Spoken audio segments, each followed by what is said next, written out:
باللہ من شر الشیطان اللعین الرجیم بسم اللہ الرحمن الرحیم الحمد للہ رب العالمین الصلاة والسلام علی رسولہ الکریم واہل بیتہ الطیبین الطاہرین واصحابہ المنتجبین اما بعد قال اللہ سبحانہ وتعالی لقد خلقنا الانسان فی احسن تقویم۔ عزیزان ایمان، ماہ مبارک رمضان اور تربیت جوان کے عنوان سے سلسلہ گفتگو جاری ہے۔ آپ کے سامنے عرض کیا جا چکا ہے کہ جب انسان بوڑھا ہو جاتا ہے، ضعیف ہو جاتا ہے، تو اس کا ہم و غم ایک ہی رہ جاتا ہے۔ اب وہ مختلف راستوں پر جانے کی ہمت اور توانائی نہیں رکھتا ہے۔ کسی ایک چیز سے وابستہ ہو جاتا ہے، اور جو بھی چیز سے وابستہ ہوتا ہے وہ اس کے جوانی اور بچپن ہی کے تاثرات ہوتے ہیں جو اس کو بڑھاپے میں جوڑے رکھتے ہیں۔ یہ بات عرض کی جا چکی ہے کہ جو شخص بوڑھا ہو جاتا ہے اس کے لیے دنیا کی وابستگی سے قطع تعلق اختیار کرنا اس کے لیے مشکل ہو جاتا ہے۔ اور یہی بات جوانوں کی خوبی بیان کی گئی تھی کہ جوان کے لیے سب سے آسان کام یہ ہے کہ وہ دنیا سے اپنی دوری بنائے رکھ سکتا ہے۔ دنیا اس کے دل میں رسوخ نہیں کرتی۔ اگر وہ چاہے تو دنیا سے دوری اختیار کر سکتا ہے۔ اس ضمن میں بہت ساری حکایات و واقعات ہے۔ حضرت عیسیٰ علیہ السلام کے بارے میں سنا جاتا ہے کہ وہ کسی دریا کے کنارے سے عبور کر رہے تھے تو انہوں نے دیکھا کہ باپ اور بیٹے دونوں ماہی گیری میں لگے ہوئے ہیں، مچھلی پکڑ رہے ہیں، اور دونوں منہمک ہے ایک ہی کام میں۔ تو عیسیٰ علیہ السلام نے قریب جا کر دونوں سے کہا کہ میں کوئی ایسی چیز تم کو تعلیم دوں جس کے ذریعے سے تم بہت زیادہ مچھلیاں پکڑ سکتے ہو۔ تو باپ نے کوئی توجہ نہیں دی اور وہ کام چھوڑنے کے لیے تیار نہیں ہوا، اس دریا کے کنارے سے ہٹنے کے لیے تیار نہیں ہوا۔ لیکن بیٹا چونکہ جوان تھا، اس نے کہا کہ میں آپ کے ساتھ آنے کے لیے تیار ہوں اور آپ سے سیکھنے کے لیے تیار ہوں۔ تو عیسیٰ علیہ السلام نے اس جوان کو کہ جس کے دل میں دنیا ابھی رسوخ نہیں کی تھی، دریا کے کنارے سے اٹھا لیا اور اپنے ساتھ لے گئے۔ یہ وہی شخص تھا جو 12 حواریوں میں سے ایک کہلایا، کہ عیسیٰ علیہ السلام کے ان خاص اصحاب کا حصہ بن گیا کہ جو جناب عیسیٰ علیہ السلام کے ساتھ محشور رہا اور ان کے بعد بھی اس مشن کو آگے بڑھاتا رہا۔ آپ دیکھیں گے کہ دنیا میں آج کتنی تعداد میں عیسائی پائی جاتے ہیں، مسیحی کتنی بڑی تعداد میں ہیں۔ یہ جناب عیسیٰ علیہ السلام کی ان تبلیغات کا حصہ ہے کہ جو انہوں نے اپنے ان حواریین کے ذریعے سے پھیلایا۔ وہ حواریین جو مختلف شعبہ حیات سے تعلق رکھتے تھے، جن کو جناب عیسیٰ علیہ السلام نے ایسی جگہوں سے اٹھایا، مسجدوں سے نہیں اٹھایا ان کو، بلکہ ایک ایسی جگہوں سے اٹھایا کہ جہاں پر وہ اپنے آپ کو ضائع کر رہے تھے۔ ان ضائع کرنے والوں کو بچایا ہے عیسیٰ علیہ السلام نے، اور اپنے خاص مریدوں میں، اپنے خاص شاگردوں میں، اپنے خاص اطاعت گزاروں میں انہیں شامل کر لیا۔ تو اس طرح سے جناب عیسیٰ علیہ السلام کے ساتھ وہ لوگ آئے کہ جن کے دل میں دنیا بھی رسوخ نہیں کی تھی۔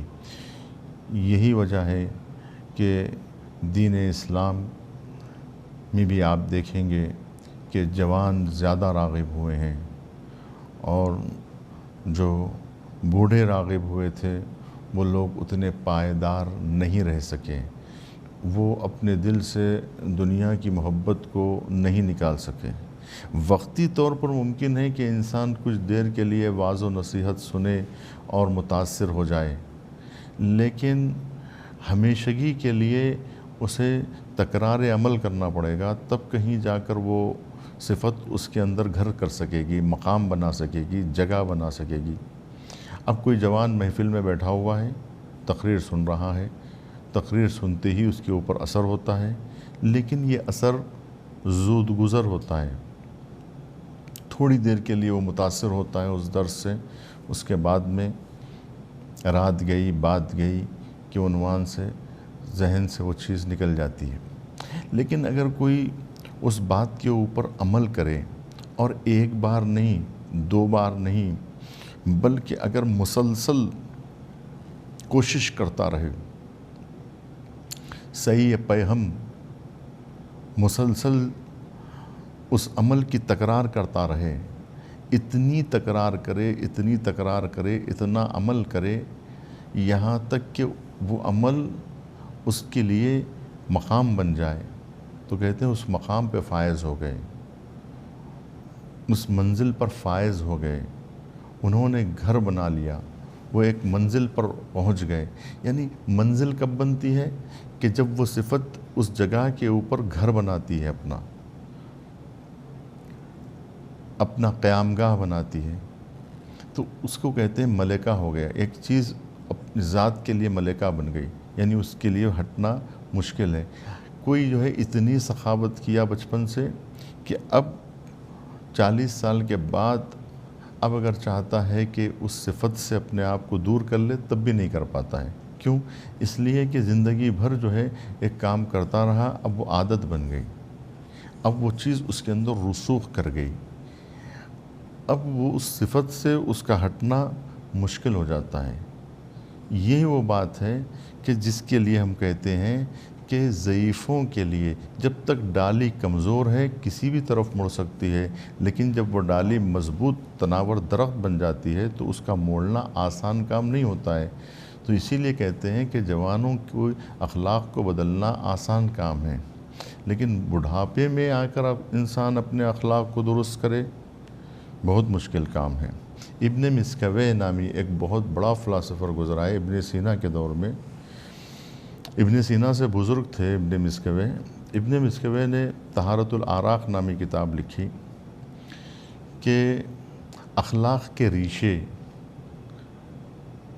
اخلاق کی بنیادیں، اس میں انہوں نے، جبکہ وہ خود بھی بڑی عمر میں اخلاق کی طرف آئے تھے اور جو ہے علمی دنیا سے آشنا ہوئے تھے، لیکن انہوں نے اس بات کا اعتراف کیا اور یہ کہا کہ بوڑھوں کے لیے راستہ بدلنا مشکل ہوتا ہے، اپنے اخلاق کو بدلنا مشکل ہوتا ہے، اپنے کردار کو بدلنا مشکل ہوتا ہے، مگر جوانوں کے لیے آسان ہوتا ہے۔